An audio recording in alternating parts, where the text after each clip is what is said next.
We are all aware of the basic principle of suggestion. This is a type of influence in which the mind is invited or impelled to an uncritical acceptance of recommendation or belief or thought or idea which a therapist may feel to be necessary or helpful. By uncritical we mean that the suggestion is not met by an analytical reaction. The person does not settle down to inquire in his own thinking as to whether these suggestions are rational, reasonable, demonstrable, or arise from any certainty, and he also refrains from permitting an argumentative reaction to arise within himself.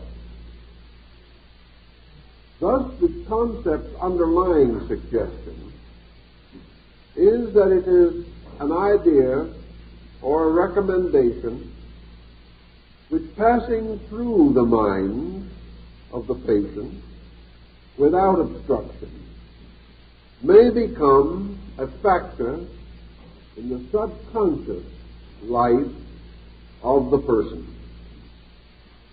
Now, the subject of suggestion opens a wide variety of speculations and thoughts.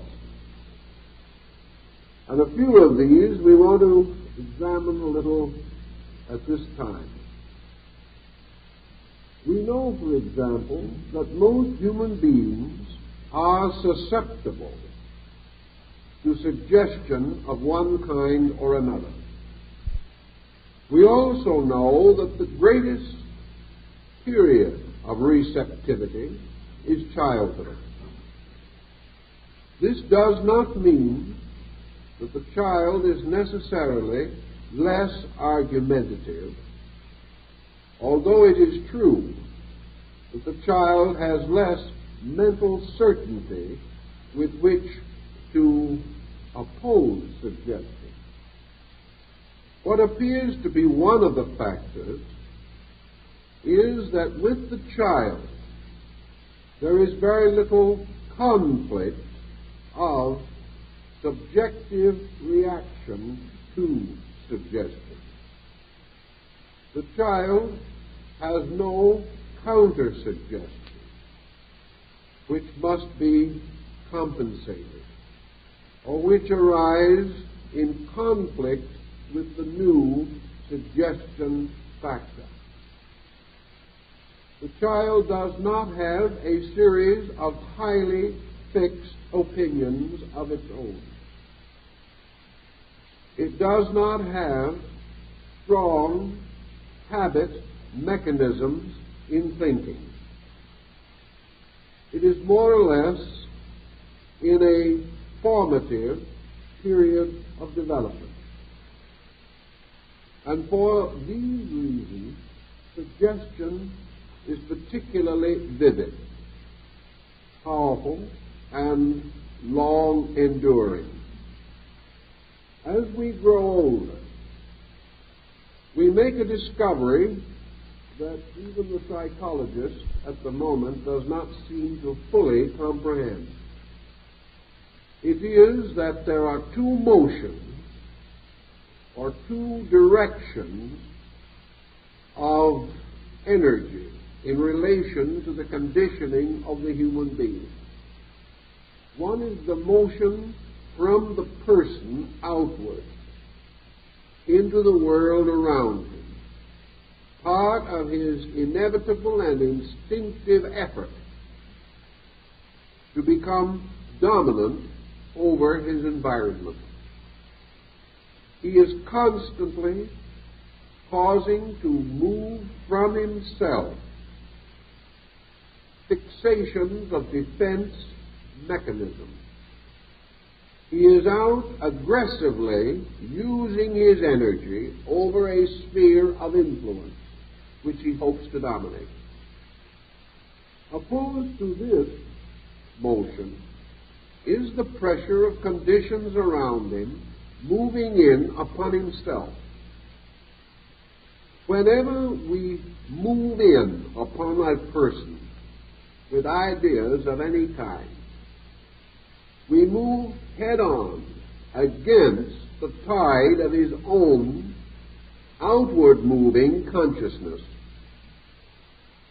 We find that we are swimming against the stream, and that ideas entering into him have a much more difficult time reaching into his life because they are met by this continual outpouring of his own energy, his own convictions, his own attitudes, his own beliefs, his own theories on innumerable subjects about which he may or may not have any very solid knowledge.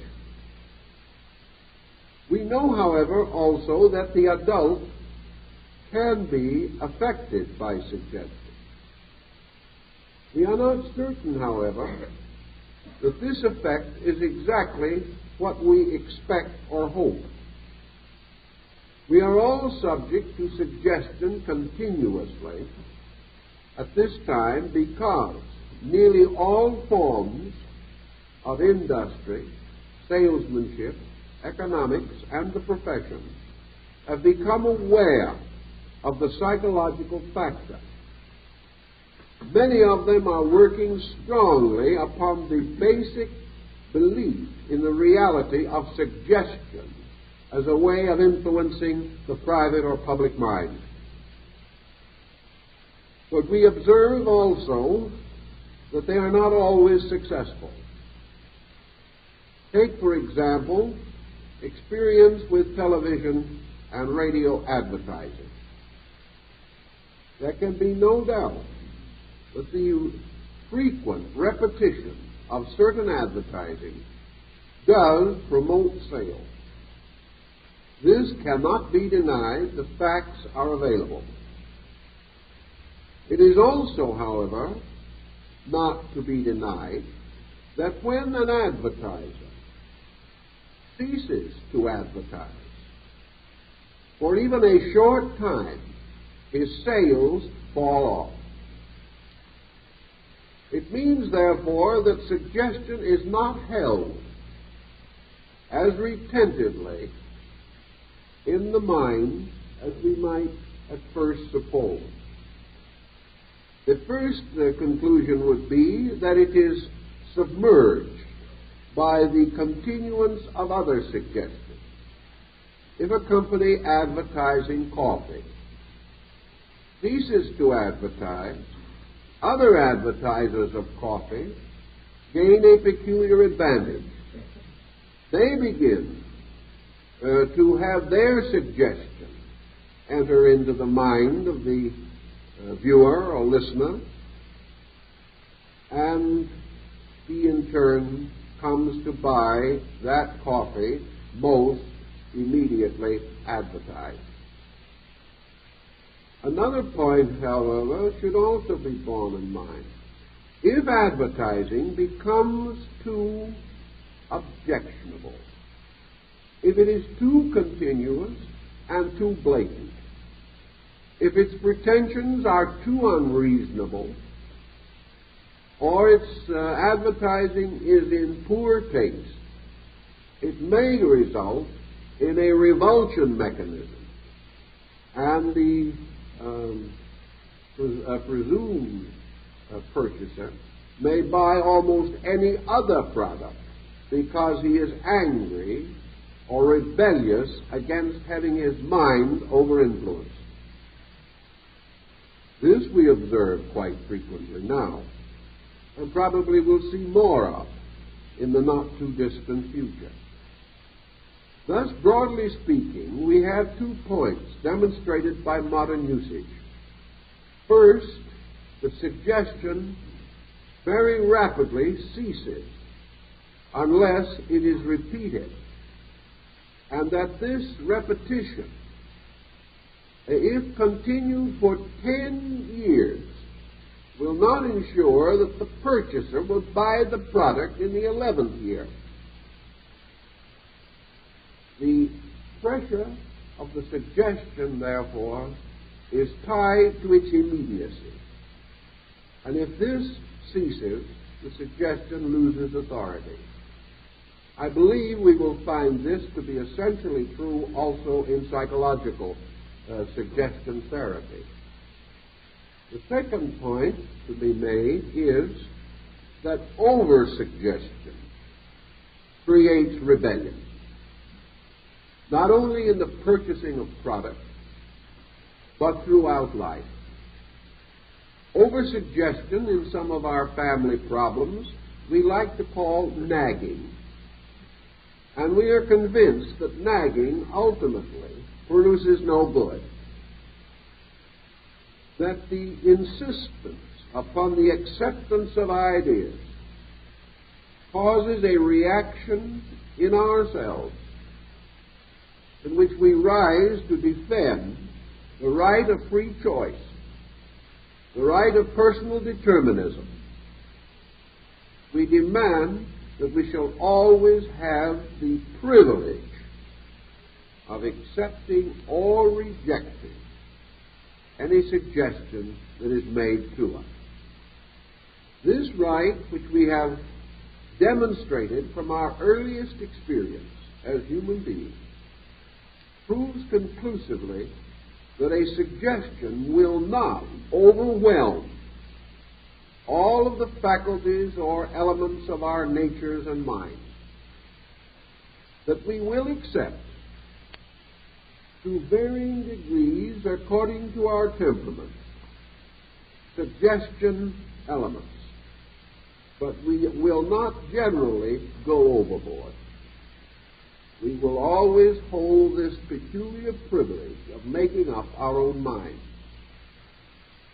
The only way this can be more or less completely neutralized, at least temporarily, is through the use of hypnotic techniques or hypnotic drugs. Theoretically, these may temporarily overwhelm our ability to defend our rights of free choice. But even in this instance, we must bear in mind that the interior part of ourselves, from which our determination to be ourselves springs, will recover in due time its own awareness. And after the effect of the drug or the hypnosis has worn off, self-determinism will reassert itself. Thus, suggestion, which is contrary to any abiding conviction in our own nature, or is contrary to our right to express our own individuality and freedom of choice, any such suggestion is likely to be short-lived and to have very restricted results, because it is not receiving the support of our own consciousness. Another important thing we have gradually come to realize about suggestion is that the more complex our culture becomes, and the more insistent and nagging suggestions become, the less effect they have. We build against even the suggestion therapist a kind of psychic antibody. We find gradually that an immunity to suggestion arises within the patient. This immunity simply means that the method, the technique, the process has exhausted its usefulness. And whereas temporarily the uncritical attitude can be held, and the patient can be kept in a certain state of acceptance, in time this passes. The physician is aware of this. The physician is aware, for example, that when he uses psychological technique, particularly in the various types of traditional or conservative therapy, that he creates a certain immediate result, which is not lasting. The old days of the bread pill perhaps are becoming less and less remembered by the living, but they were great days of therapy, when 2 cents worth of medication would do $100 worth of good. Today it is the reverse. We get very little real comfort out of a $20 prescription. Nearly always the doctor knows that the first remedies which he is able to provide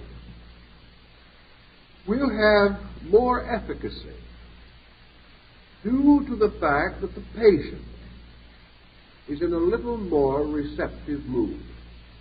A person filled with hope, going to a physician well recommended, and receiving from this physician the assurance that his case can be successfully treated. This perhaps followed by a certain amount of practical therapy, receives a powerful suggestion. This suggestion may cause a rapid, almost miraculous improvement in the patient. But by degrees, this element of novelty, this acceptance without the critical mind, wears off. Symptoms come back, very slightly perhaps, but enough to disillusion the patient. And in 2 or 3 months, he establishes this immunity. And the power of the physician to help him on the level of psychology is comparatively lost. The same is true in advertising and in many patent medicines and in many famous cure-alls that have descended to us through time. The greatest and most important testimonials are by those who have had miraculous recoveries within the first 2 weeks. After 6 months, very few of these persons would write a testimonial. By that time, there are 9 other remedies in between. But just as surely as we can have all the symptoms described on the bottle by a certain negative suggestion, we also can in time find that these symptoms return. We can find that the claims of the remedy will offset the symptom for a while. Then gradually facts set in again. We're back to the same old trouble. Suggestion, being by its very nature impermanent, has limitations which the best therapist must recognize. It is a bridge, giving him an immediate receptivity on the part of his patient, but ultimately only proven value can keep that relationship strong, meaningful, and resultful. If this breaks down, then we have the patient who has lost faith in the physician. And under such conditions, even a truly adequate doctor can do very, very little. Suggestion is therefore both positive and negative. The oldest records that we have on some of these subjects come from the Greeks. And Aristotle has made much of the suggestion power of oratory. Here we are heading right into politics. The glib talker can not only shout us down, but shout our minds into a coma for a short time.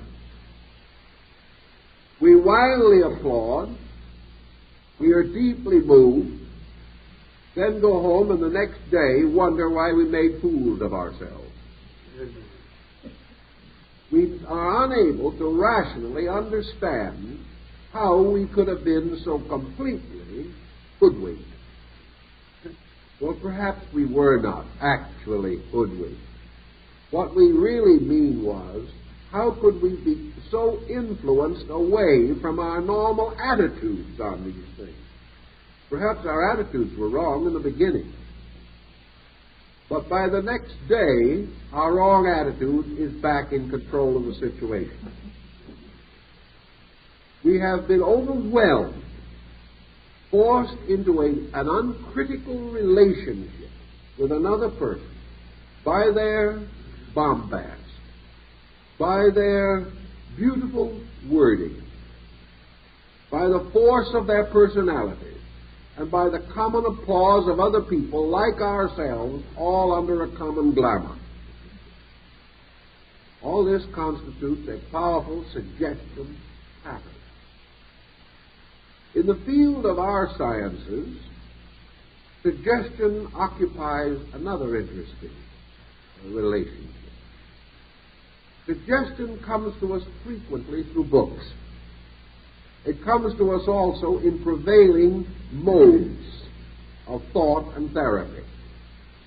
A school for the treating of an ailment comes suddenly into existence, supported by distinguished authority, or by a most persuasive expression of its principles and its therapeutic value. This school sweeps the country. Thousands, tens of thousands, hundreds of thousands of persons suffering from certain ailments receive a new lease on life. They really believe that now they have the answer. So they flock to the remedy. They do everything possible to take advantage of this collective conviction that help will come. 2 years later, the school has disappeared. It could not perform a miracle. Man wants miracles. It was unable to sustain, by its actual proven merit, the glamorous pretensions which had surrounded it.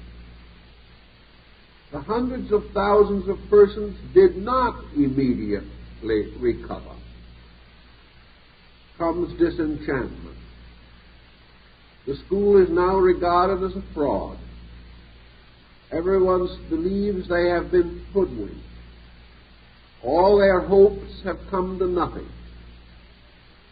Very likely the school was not a fraud. But expecting, as we do, miraculous circumstances, we felt them for a time, and they so exaggerated our hopes that disillusionment was more tragic than it would have been had our hopes been more moderate. So again, the suggestion can play an unpleasant and sometimes tragic trick upon us. Many years ago, there wandered about this country a number of spiritual healers, mostly of the evangelical nature. These persons were devout. Most of them were probably sincere. A few were undoubtedly merely theatrical. But a good many honestly believed that through prayer and through the laying on of hands or some other simple religious ritual, that they were able to be a channel for the healing power of God. They were so persuasive by their own conviction that they did convince many others. And at that time, the reports of miraculous cures were numerous. Most persons, however, never followed through on these reports. Had they followed through, they would have made two very interesting discoveries. They would have realized that certain persons did recover and remain well. Certain other persons appeared to recover, remained improved for a week, a month, 2 or 3 months, and then relapsed back again into the old condition. Why this distinct difference? The only answer lies within the individual himself. The degree to which the suggestion was actually, internally accepted. The degree to which the person, through his own believing, was able to remain uncritical and was able to continue the intensity of his faith. Again, among those who were improved, a further division into two groups has to be made. Suggestion has an area of usefulness beyond which normally it cannot extend itself. Suggestion is usually a mental, emotional process. Mental, perhaps, on the level of its acceptance, which must be, as we said, uncritical, but emotional in the reaction which it set up of hope, faith, and a great desire and willingness to experience benefit. If, therefore, the trouble in the beginning was in that part of the nature of man which could be reached and could be served by a new or improved consciousness toward life, it is quite conceivable that the remedy might prove relatively permanent. An example is a man who has remained for a number of years very much of an atheist, or at least a negative agnostic. That's a thought, negative agnostic. Well, I rather like it anyway. He was sick, and he attended one of these healing services of an evangelist. Under the pressure of seeing others helped with ailments similar to his own, he temporarily put aside his skepticism, and because of his great and pressing need, he went down the sawdust trail and asked for help. He received it. He received it almost certainly as a psychological experience. He received it as an acceptance within himself. Under normal conditions, most of the persons whom he saw there also helped, soon relapsed back into their former condition. But the experience produced a certain change in this man's total attitude toward life. From the miracle of the moment, from the fact that he instantly experienced good, he was transformed almost immediately into a believer. His skepticism, his agnosticism, his cynical attitude toward religion was wonderfully dissipated by this experience through which he passed. He remained from that time on to the end of his life a devout person, deeply conscious of the power of religion in the life of man. Because of this, his symptoms did not return. He had changed not merely as a result of an immediate suggestion, but by means of the help offered by a suggestion. He was able to make a marked and important decision affecting his total consciousness. Under such conditions, the suggestion was the bridge which led him to a far more complete recovery. Such is the same problem at Lourdes or Saint-Anne-de-Beaupré or any of the great healing shrines of the Christian and non-Christian world. For in both spheres, spiritual healing is by no means an unusual phenomenon.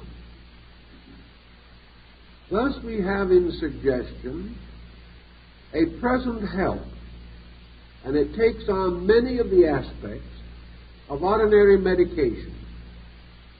It is an optimistic physician indeed who affirms that his treatment cures the disease. Usually he is content if he can bring the body into a better state or a better condition to assert its own rules of health over the ailment. If, therefore, the physician can be an honest secretary of nature, if he can assist nature, he is content. Suggestion can also assist nature, but not if in its substance or essence it is contrary to nature. Suggestion then goes on into many fields of relative importance from a psychological standpoint, but we must cope with a number of these fields as we proceed to try to understand them better. A suggestion made by a person whom we do not respect will seldom have much influence. We must have some openness, and there are two ways in which openness comes. One, by respecting the source of the information, and the other is respecting the information itself. The power of Adolf Hitler to sway the German people was not, I think, because Germany universally respected or admired the man. Certainly that would be practically impossible, particularly for a country which had achieved the intellectual scientific level which Germany had attained. But Adolf Hitler was saying things that a great many Germans wanted to believe. And perhaps they did not want to believe them as excessively as he said them. But they certainly did realize or did accept that the things that he said conformed with their own feelings on a great many subjects. Let's take a homely example. If a very wise man comes and tells you that you are wrong, you may, through great respect for that man, be influenced or receive the suggestion to examine his remarks or even to accept his counsel. If a very foolish man comes and tells you that you are right, that man almost immediately rises in your estimation. You come to the conclusion that regardless of where he got the information, he is inspired. Thus we may react with openness of consciousness to the authority of the great or to good news, information which we desire to receive, which will support our prejudice or will give comfort to our opinion or will add something to our estimation of our own stature. In these ways, suggestions move in upon us and become powerful influences sometimes, even tragic ones, in the continuance of our affairs. History and experience tells us, however, that it is not common for us to find a person sufficiently, completely noble, completely acceptable, that we will remain indefinitely uncritical to his advice or to his recommendation. After a time, we become inevitably aware of the humanity in our fellow man. We observe that he does things which we do not approve of. We observe that he is not always successful. And we begin to suspect that we are under glamour, that this person's advice may not be as good as at first we believed it to be. And as our faith in the person is diminished, the usefulness of the faith in our lives crumbles and falls. From a very ancient time, therefore, powerful advice, suitable to change the course of life, to change the history of nations, to provide the most powerful inducements to the modification of character, such advice had to have an authority. And this authority came ultimately to be vested not in man, but in God. The only being that we could not sufficiently fathom to unveil, the only power so great that it could not crumble before the onsets of time and change, the only strength so absolute that it could not be exhausted or fatigued by occurrences, was the divine strength itself. Also, God was about the only concept of a being which could be all-knowing, not only about life and the world, but also about us. God was the only principle, energy, power, or form of consciousness that we could not deceive, or which could be sufficiently perfect so that its advice would be infallible. Thus, from the earliest time, religion has exercised the strongest collective suggestion power on man. And this suggestion, most of it now embodied within sacred books, remains for most persons a source of leadership, of guidance, or direction, which they can accept uncritically. In fact, religion at a reasonably early date wrote criticism out of itself. And for thousands of years, religions taught their followers not to question. Because if they questioned, the magic of believing fell apart. Today we have people who sort of ridicule this. They say, let's ask some very pointed questions and ask them now. Let's get this all straightened out. So they ask the question. They break the mysterious little magic pattern that faith set up in the remote past. They discover, after they have asked questions and debated, largely with themselves in the name of God, that they are not struck dead with a thunderbolt, that God does not avenge himself upon anyone who asks questions. So they go blissfully on their way, feeling that they have unveiled the infinite. But deity has had its own quiet revenge in its own quiet way.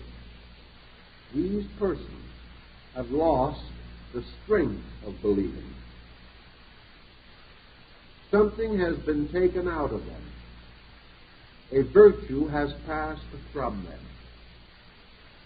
And as a result of that, they are rewarded for their critical attitude by a whole group of psychological plagues which have arisen simply from the individual no longer having a non-critical relationship with life. He is much more interested now in proving that his own thoughts are right. So he has his own thoughts. He proves them to his own satisfaction, and perhaps the satisfaction of some other people. And then he gets sick immediately and goes to a psychologist. He has paid a very great price for a very little ego satisfaction. In addition to these great suggestions that have thundered from the Mount of Sinai, that have been found in the Sermon on the Mount, or set forth in the Tripitakas of Buddha, in addition to these tremendous suggestions that remain apart from life, often in conflict with our everyday experience, yet still too strong for us to resist internally, we have, in addition, the early records of certain sanctified persons, prophets, messiahs, teachers, come from God. In the course of time, the human limitations or imperfections of these teachers have been forgotten. We no longer remember the simple, ordinary circumstances that must have played a large part in the lives of these people. We remember them only as haloed, mysterious God-men, whose words also ring down through time, for they spoke with the authority of God. And those were the days when the judges judged in Israel. And those were the days when the early Christian mystics communed with the apostles and the disciples and set up the foundations of their faith. It is very difficult for us to be uncritical with the simple, ordinary facts of life. But it is also very difficult for us to be rationally critical of a miracle. Between us and these persons are centuries of silence. We no longer know them, or their descendants, or the descendants of these descendants. They remain only in the elaborate tapestry of our own subconscious devisement. We create images of them. We worship them. We regard them. We revere them. We hold them as something apart. And when we read their words, or hear others read their words, we achieve a state of uncritical acceptance. Acceptance based upon a whole series of psychological experiences.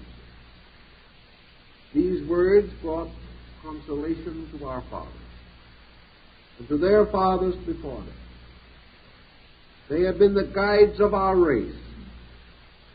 Before these words, Washington knelt in prayer at Valley Forge. And in the presence of this consolation, Lincoln knelt in the White House. The men we honor, the men we regard as peculiarly noble, were men whose strength came from this uncritical acceptance of the power of God in the life of man. This, therefore, is the great suggestion. And nearly all the moral culture of our race, nearly all of what slender advancement we have achieved, whatever of good spurs us on to try to build a civilization out of the chaos of our own selfishness, whatever great inspiration and insight we have known, have come from the suggestion of these gods and their divine providence. Therefore, when we come down to our own little daily living, suggestion presents a series of rather interesting facts or elements. If our physician says to us, "I think you're hating yourself into trouble," we say, "Well, Dr. Jones, if you'd gone through what we've gone through, you would have hated yourself into trouble too." Jones probably will agree. But if Jones instead says to you, "My friend, remember those words, love thine enemies, and do good unto them that despitefully use you,"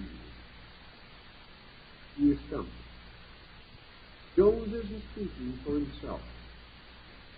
Jones is only telling us something against which we have almost no conscious resistance. Therefore, the skill of Dr. Jones may lie partly in his ability to quote Scripture. And I suspect that some of the failures of modern psychology have resulted from the fact that psychologists have not been good Bible students. In their intellectual emancipation, they have turned from the most powerful remedy that they have in the Western world. That is the authority of the suggestion which arises from the religious tradition of our people. For this men will die without asking why. For this they will live, content in the hope of some future good. This suggestion is very, very vital to us in nearly all forms of therapy. Now, the next suggestion that is very important to us is derived from this same religious source, namely that God is an ever-present help in time of trouble. We have a confidence, and this confidence is uncritical. If we wish to take the scientific problem and sit down and try to analyze how God answers prayer, we're lost. If we try to wonder what is happening on one side of the world while God is taking care of the other side of the world, we are also in a dilemma. It is like the small child's question as to how Santa Claus can be in so many places at one time. The moment we think we take on a critical relationship to knowledge, to fact, to all these things. And in that moment, we lock ourselves against the power of receiving suggestions. If, however, uncritical, we do take the attitude of the immediate availability of the fact of divine help, then this ancient conviction, which is in our blood, archetypal in our consciousness, against which our consciousness has no defense, because our own consciousness believes it is true. With this, we do not have to wrestle as Jacob wrestled with the angel. We do not have to argue these things. The moment we argue a religion, we defile it. But in this simple fact, we now have another suggestion factor that becomes important. If this suggestion is accompanied by some element or some factor which involves God or involves religion, its effectiveness, or its intensity at least, is magnified 100-fold. We are no longer able to bring against it the immediate adversity of our own thinking. Let us take a very simple example of this particular point. An individual has lived for a long time under the attitude that there is no justice in the world. Many people develop that gem of thinking as they proceed through the years. It rises from such convictions as the observation that nearly every wrong person is well treated, and that no matter how hard we labor, we are never rewarded. Nurse this for a while, and we have a nice, solid, negative fixation. So we take the attitude there is no justice in the world. A lawyer, a legislator, or a judge might be able to give us a considerable amount of intellectual insight and show that while there are mistakes, the general trend of man is to try to be just. So we're still miserable. We may go to a psychologist who points out to us all the defects in our own reason, or perhaps allows us to unveil our souls and dump upon him and the whole environment all of these negative instincts which we have been nursing so long.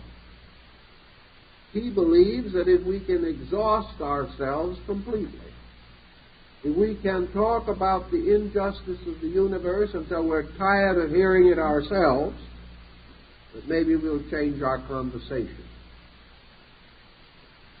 This sometimes happens. But by the time we leave the doctor's office, we get his bill, and then we do not believe in the justice of the universe all over again. Actually, we have no real argument to prove that right must win. We see evidence of it. We observe how tyrants and despots nearly always come to a sorry end. We have moral instruction to that point. But we can say that we are descended from a group of fuddy-duddies as far as that is concerned. But if within ourselves we suddenly become intensely aware of the power of a divine principle, if we internally suddenly believe that God is in his heavens and all is right with the world, and this becomes a reality in ourselves, we then neutralize out of a common conviction the problem of our own particular misfit. We begin to sense that the trouble is not in the universe, but in ourselves. And as we must instinctively defend God if we are a believer, we can no longer assume that deity is unable to prevent evil or unminded to do so. We begin to have to argue with ourselves about this. And no matter how we argue, instinct forces us to let God win. So to the suggestion that is made, if we can add this authority of high conviction, we achieve a great deal. Now, philosophy is very much like religion in this respect. Religion makes good a reality. Philosophy makes good a fact. By philosophy, we take the type of mind that is critical and whittle down its criticism. By philosophy, we can take the individual with a whole quantity of objections, and we can meet his objections one by one. And if our philosophy is adequate, that is, if it is basic, we can finally force the individual, at least to the grudging assent, that this life is under laws and under rules and under principles, and that if he is a wise man, he will obey them. This suggestion, supported therefore by philosophical insight, may be almost as strong as religion. But it lacks the one thing that religion has, and that is the warmth of a vital participation in believing. It is the warmth of religion which experiences truth, even while philosophy defines it. Now, theoretically, we are in a scientific age, and let us not forget for a moment that age and its principles and its rules, its convictions, and its degree of insight. Let us not for a moment assume that these are not powers of suggestion in our daily living. Ultimately, science undoubtedly will have to bestow powerful, positive suggestion upon the mind of man in order to prevent man from utterly befuddling himself with scientific knowledge. Science must finally come to positive, basic suggestions based upon its own discoveries. And these suggestions must be therapeutically sound, or they will destroy man. Science perhaps can suggest to the outer part of man what religion and philosophy can convey to his inner life. But the end of scientific suggestion is that it must be valid because it can overcome or nullify the criticism in the person who is receiving scientific knowledge.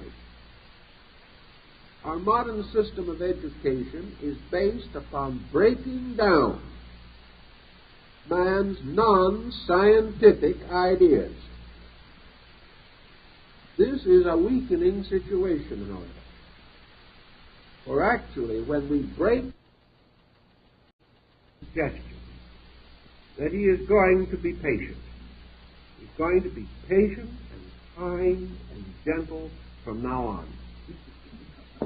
The only reason he is asking for this help or wants this suggestion is because he has been unkind and unreasonable over a very long period of time. He has had a nasty disposition since the beginning of his own memories of himself. Now he wants to really reform. Perhaps the reform has been thrust upon him by the misery of circumstances. He can't get along with himself anymore, and no one else can get along with him. This is affecting his pocketbook, and that is a real disaster. So what is he asking? He is asking that a therapist of some kind shall give him a formula, bring him into the office, give him a little psychological brushing every couple of days, send him on his way with new conviction that he can be master of his own destiny and he can be a lovable, noble person if he so desires. And keeps on repeating to himself that he not only can be, but that he is. This individual probably doesn't believe it himself. He knows himself too well. So his suggestion falls upon sterile ground. Furthermore, he spends 5 minutes every morning and 5 minutes every evening making this noble, platitudinous remark about himself to himself. And the rest of the day is as cussed as ever. The timing factor here is a little difficult. Nature operates more or less honorably. If you want to take $1 out of the bank, you must put $1 in. If you want to change a habit from a bad habit to a good habit, you can practice the bad habit most of the time, and the good habit a small part of the time, and expect the good to neutralize the bad. You cannot repeat 50 times in rapid succession that you are getting better and better, and for the rest of your waking hours continue to get worse and worse. The suggestion is not as strong as the habit, is the point that we're trying to subtly convey. Actually, the only way that you can win a battle of this kind is to have the two armies of approximately equal strength. That may end in a draw. But you cannot overcome the habits of a lifetime or the intensities of the daily repetitions of these habits now by a few well-curled or turned phrases.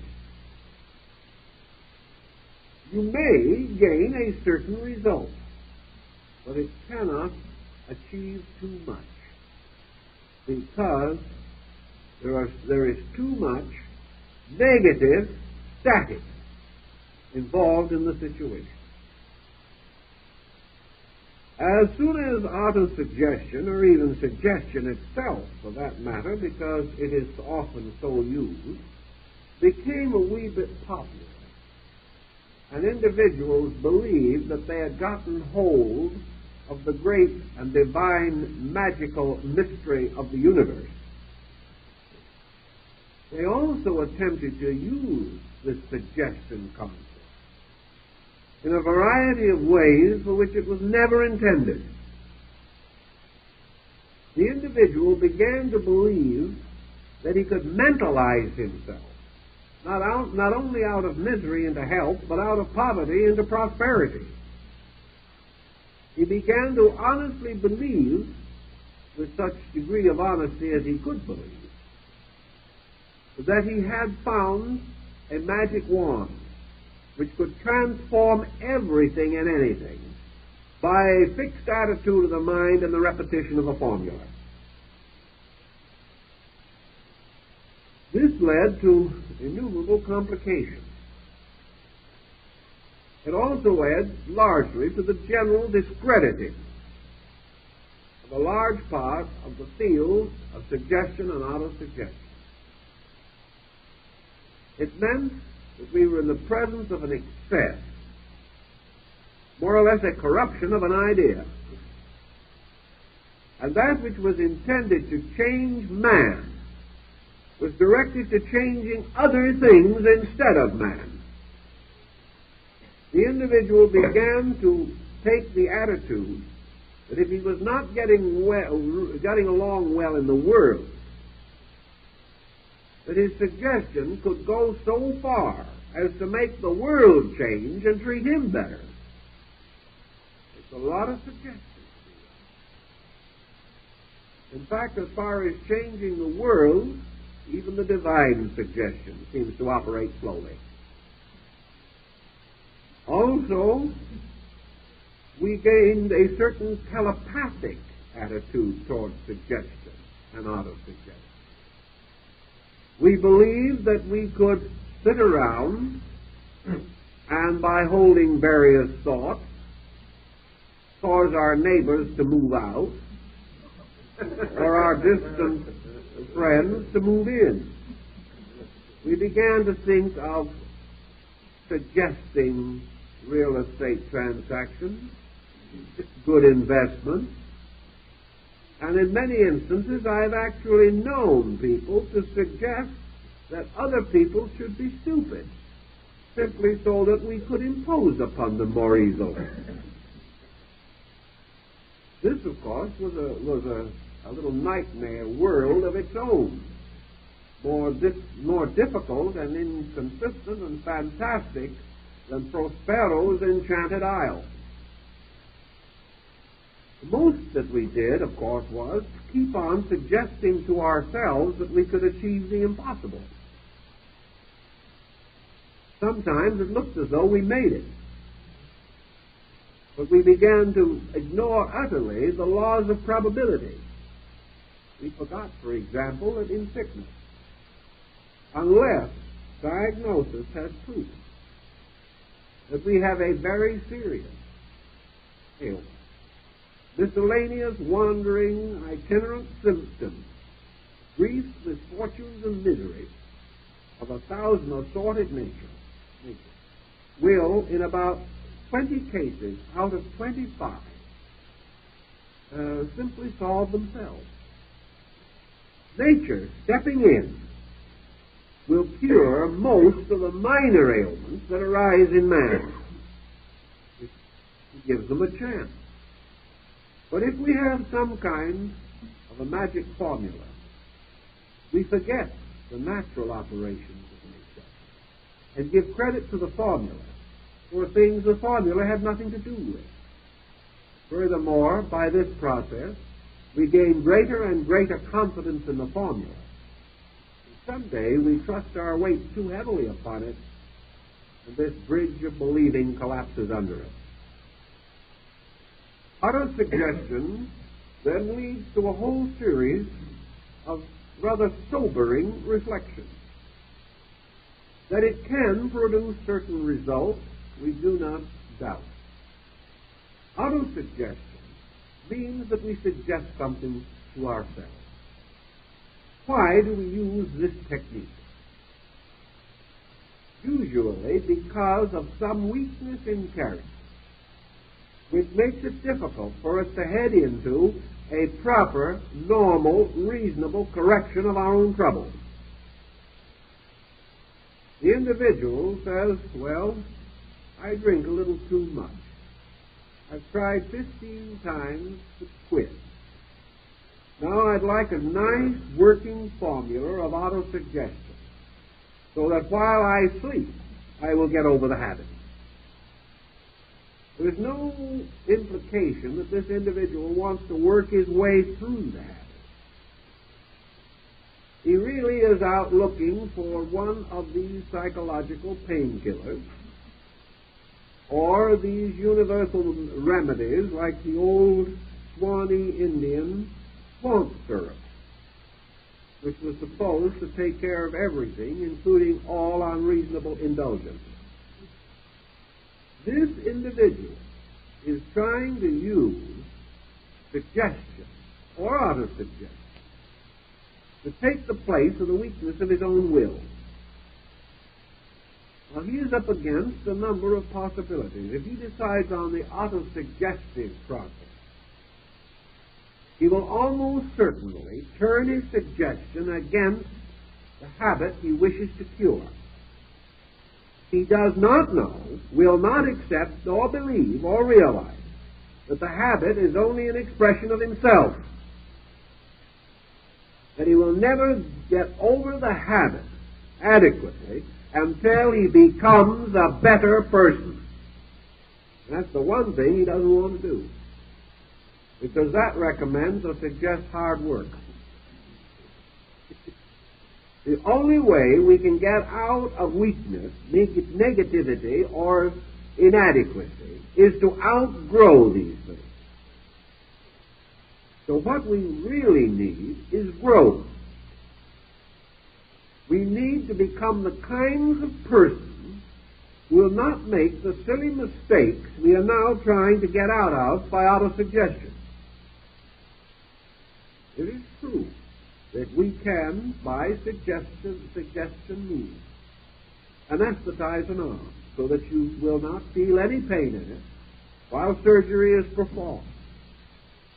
We can, for 48 hours or 72 hours, block the alcoholic desire.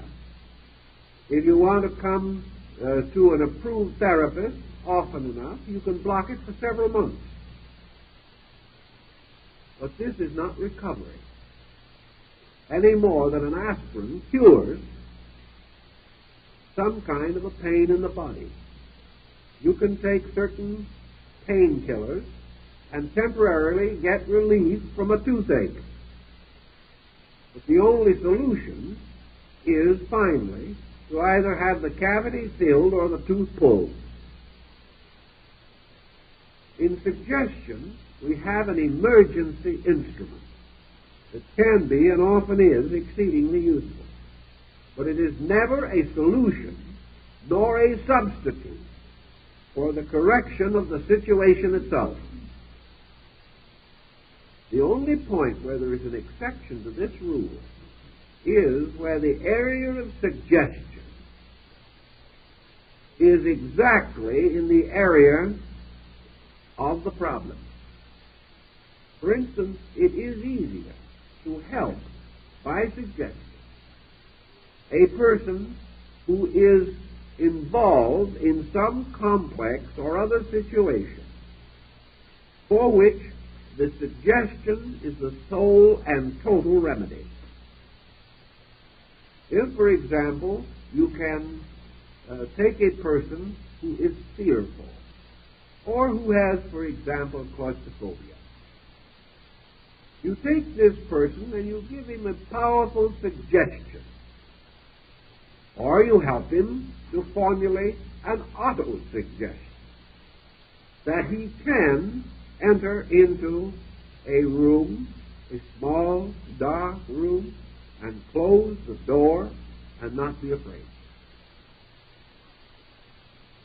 You probably can give him sufficient self-confidence, or by the magic of autosuggestion, he can imagine himself into having a degree of confidence that he always possessed and didn't know it.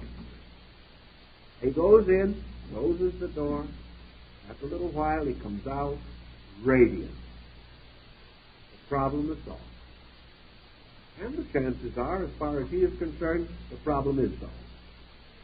He now knows that he can go into that room. He has done it. That was all the remedy that was required, was to experience that the room was not terrible or terrifying. Once having gained that experience, the matter is closed. Except what caused the claustrophobia. You've gotten rid of the symptoms. 6 months later, this individual may develop some other symptoms. He may suddenly become a rank, uncontrolled worrier. He might develop a temporary or even growing loss of hearing. He may become accident-prone and start falling over his own shadow. He may suddenly become extremely suspicious of his friends. He doesn't have claustrophobia anymore. But we've only treated an effect. The cause still remains. The suggestion and autosuggestion will not, in most instances, adequately treat causes.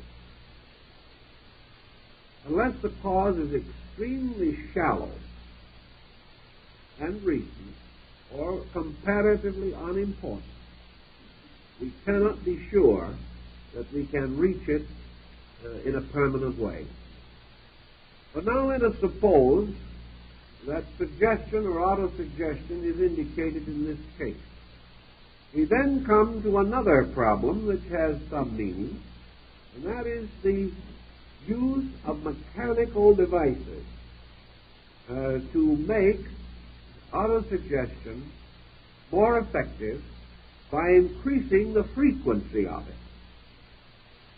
Assuming, of course, as we said concerning suggestion, that something has to be done to balance off, because 5 minutes of right suggestion will not compensate for 23 hours and 55 minutes of bad attitude. So now comes a discovery which I think more or less was influenced by the war. We found it rather important to suddenly train men in language. We needed very quickly a number of linguists, and if there's one department of American education that is weak, it is the languages. We live in such a large country that we do not need languages, as many foreign countries do.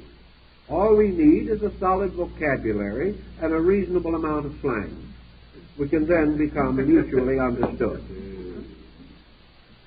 But suddenly we found that we needed several thousand persons who could speak Japanese, or Korean, or Russian, or perhaps Finnish, or the language of the Laplanders. We didn't have any such people.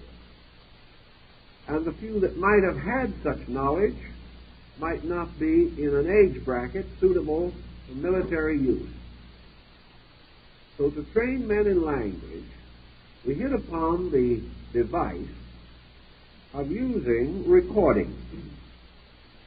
Recordings not merely as to be studied in the normal way of a half hour of listening, but recordings to be played almost continuously. Recordings in which pronunciation, the form of the words, the sequences, the enunciation, the emphases, and so forth of a language, the meanings of these words, the grammar, and every factor of it was continuously and repeatedly conveyed to us, day and night. As a result of this type of instruction, men learned languages with considerable fluency in 6 months, far more than they could have learned in any other way. This led to the inevitable belief that during periods of other occupation, or even during periods of sleep, suggestion can be continuously poured in upon us for the purpose of creating a more or less complete compensation for the counteractions of our own personalities and temperaments. This worked out in a number of instances rather well, temporarily. But it did not work over a long period of time. Actually, this suggestion, moving in upon the person, did not have the validity in his own experience. He was asked to accept suggestions that could be used in the case of language, because all it had to do was reach his memory and the retentive areas. And the suggestion can be held in that way. But there's a great deal of difference between remembering and being moved. We all remember the words of Jesus, but we don't live them. It is perfectly possible to have in our memory all kinds of constructive insight and understanding. But to move this from memory into action, or to change it from merely being on file and get it into use, this is different and not nearly so easy to accomplish. Thus, a noble suggestion or auto-suggestion brought into our attention may temporarily cause us to obey it, as we would under hypnosis. But we cannot be at all overly confident that this suggestion will become a dynamic, changing the individual factually and actually. In defense of what I am saying, I would like to mention that I have known personally a great number of individuals who have taken long and difficult courses in autosuggestion. They have worked with it. They have tried every known means. They have used mechanical devices to repeat the suggestion day or night. The suggestion itself was in many instances luminous, transcendent, magnificent. But after several years of it, the individuals who practiced it are not luminous, nor are they transcendent. They have gained, perhaps, certain mechanical help. They may have been able to get over a bad spot. But I have not been able to convince myself that an individual with a nasty temper could subject themselves to any type of autosuggestion for 5 years and come out with an angelic disposition. I have not seen it. I would love to see it. I don't care how they got the disposition, I just love to see the disposition. But it just does not seem to happen. But this I will say, these people come out of it believing that they have an angelic disposition. But it's not quite the same thing. We get pointers on that from their friends and relatives. We know people who have convinced themselves that through these processes they have strengthened intuition, become practically mystics. Actually, they have trodden upon the threshold of illumination. But when you try to work with them or live with them, they're the same old people you knew before. They believe, but they have converted the mind only. They have not actually altered the life processes. Now, autosuggestion, in order to alter life processes, has got to accomplish the same thing that we referred to before in connection with suggestion. Man has very little confidence in himself. He just knows himself too well. He has very little confidence in his own insight, his own wisdom, and less in his own strength. Unless he is an egotist, when he will not even seek self-improvement, he is weak. So he will create a suggestion, and he will repeat it. But even as he repeats it, he will not believe it. He may hope, but he remains in a state of peculiar breathless expectancy. The only way that he could finally convert himself is by a miracle. If he held some suggestion or auto-suggestion for a few hours, and a miraculous event occurred, he might then have greater courage. He might go on more industriously. But this is not the common pattern of things. And the miraculous events, if they do occur, are usually shown to be fortuitous circumstances. So we can't depend upon this. So the only problem that can help the individual who is all alone with his own suggestions is again mystery. Actually, primitive man was all alone with his own suggestions. He gained a mysterious power to be greater than himself, or to outgrow his own limitations, or to transcend his own frailties, by use of devices, of which the most common to descend to our remembrance is the fetish, or the talisman, or the amulet. Even today, persons in hazardous professions make use of these devices as a source of self-confidence.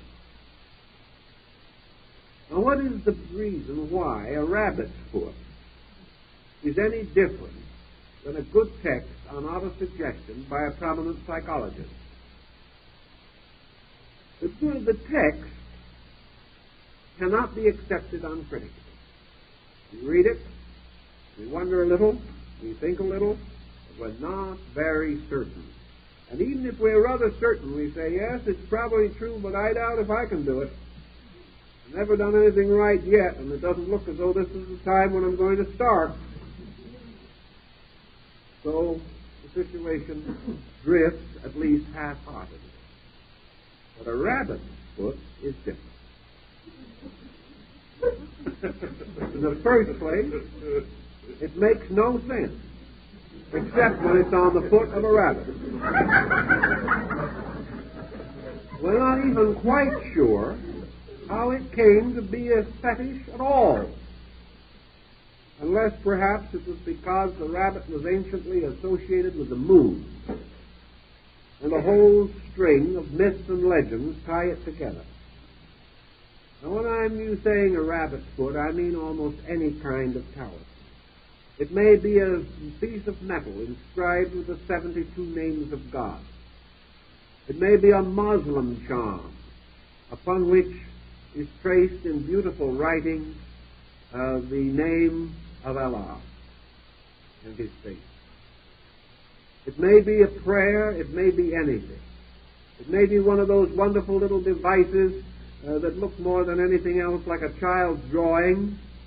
It is worn by the pearl fishers of the Philippine Islands, where they go down under the sea in search of pearls. It is something that has a magic power. Now, this magic power rises from an atavistic level of our own subconscious. We do not believe in ourselves. We do not believe in our neighbors. We may doubt our clergyman. We gravely suspect our doctor. And we are much disillusioned in our psychologist. But a rabbit's foot is different. A rabbit's foot is mystery. Perhaps it'll work. It's just like the individual who is not superstitious but never walks under a ladder. He's just careful.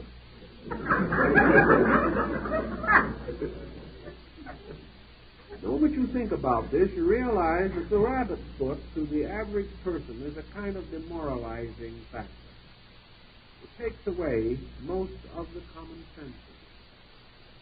Therefore, when the time comes for us to make an affirmation, or to try to suggest ourselves into something, or to achieve an auto-suggestive intensity, it might be different if we make this statement, if we say these words, if we hold this thought with all our strength, at the same time take a tight hold on a rabbit's foot. The Chinese say that if one religion is good, two are better.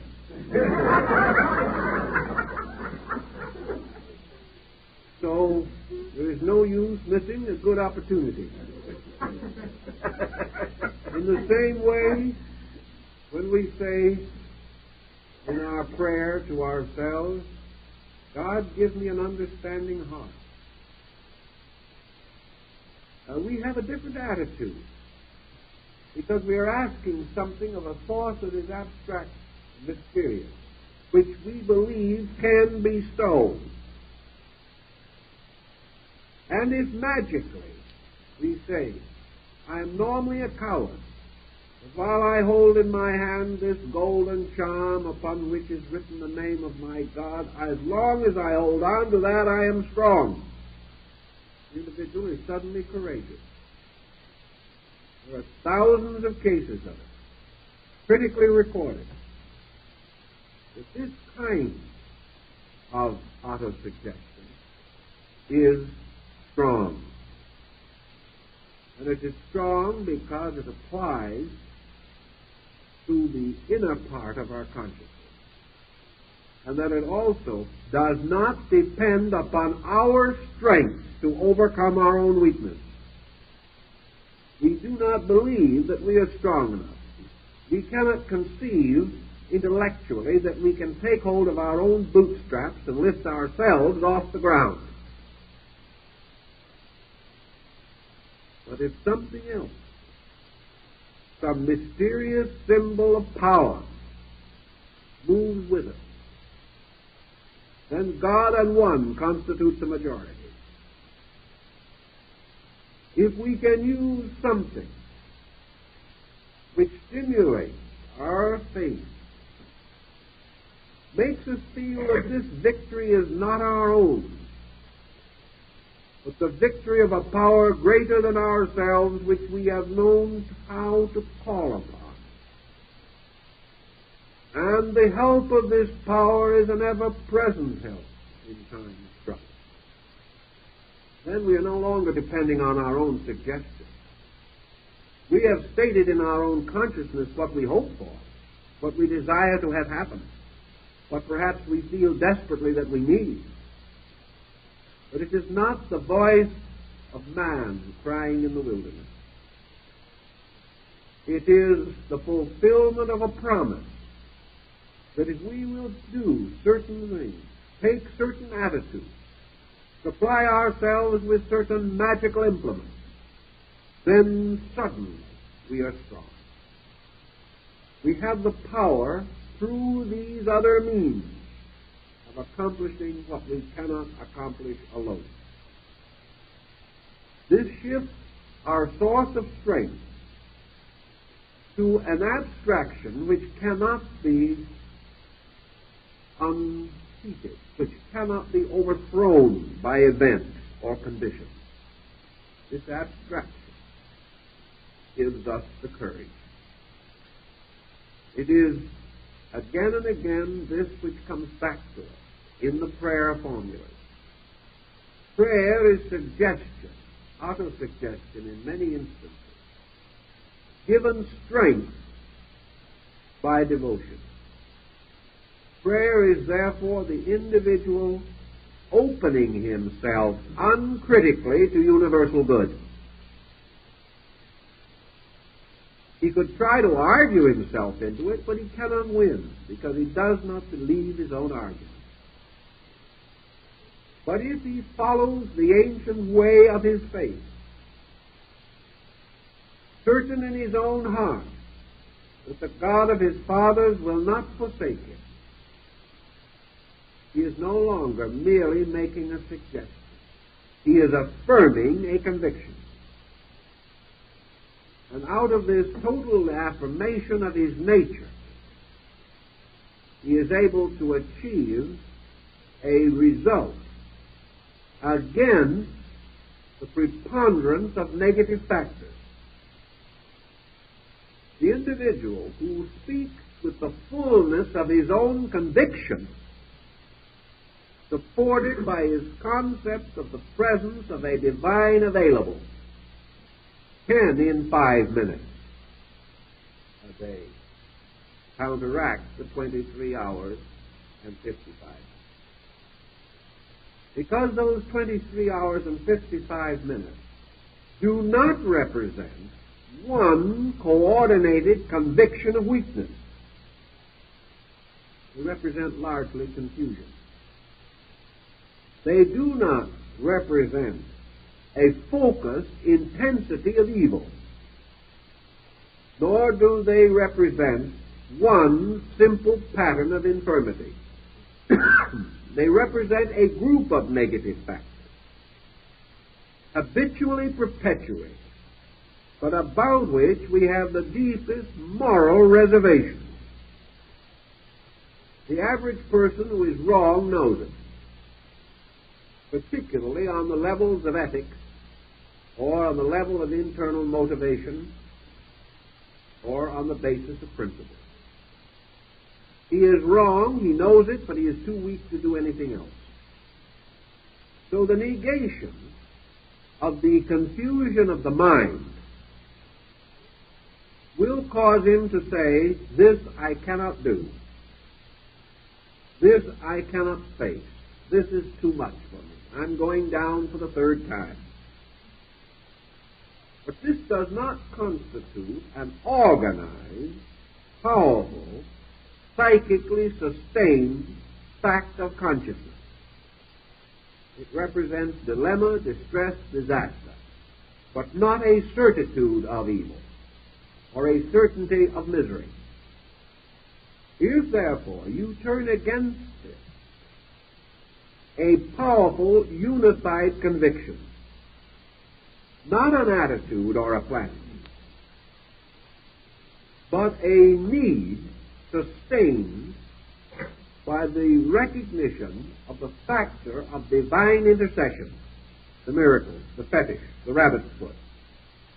This is stronger than the negative confusion which permits the difficulty to continue. For this reason, a tremendous religious experience, as Havelock Ellis points out, can in a fraction of a second completely change a whole life. So we have, against the extensity of a pressure, the intensity of a compensating pressure. In nature, these two values must be equal to produce the neutralizing of a condition. If a situation takes 10 years to get into, it does not necessarily take 10 years to get out of. But you must use as much energy to get out as you use to get in. If, however, you concentrate your energy on the problem of recovery, you can create a tremendous catharsis very rapidly, in which you achieve the full emotional energy equivalent of a long enduring negative habit. You achieve it and neutralize this habit far more rapidly than you acquired it. Not because you have found an easy way out, but because you have found a more efficient way to solve the problem. Efficiency in this case being merely directness, the victory of a consciousness or a principle over a condition. If then in either suggestion or auto-suggestion we use merely formulas, or we try to hold attitudes that are strange to us, even though we want them, it is my opinion that our labors will be, for the most part, fruitless, except in the same way and to the same degree that we might seek temporary remedy in an extremity by the use of some drug which will not cure, but may make better treatment possible under more fortunate circumstances. If, however, by suggestion and auto-suggestion, we mean the intensification of value by which we are capable of basically changing our own relationship with life, this means that we must have available an emotional quotient. We must not affirm or suggest. We must experience. We must know the fact of this upon our own skin. We must live through the condition and know that it is so. And to achieve this greater insight, this greater degree of insight, we must move the internal part of our lives. We cannot keep on tossing these suggestions into the deep well of our own unconscious. We have got to move from the unconscious. We've got to stir out of this mysterious cave in which, like Thaphna, we have been sleeping. We have got to accept the challenge of internal change, the correction of a problem through the attainment of an insight which is superior to that problem. Because a problem only exists because our knowledge is inferior to our need. The platitude is not a substitute for knowledge, neither is an affirmation or a suggestion. It can be, however, that out of the union of a suggestion with a fetish, with an emblem or symbol of the divine availability, we may be impelled not to use God merely to get us out of the dilemma, but rather to become aware of the experience of the God consciousness in ourselves.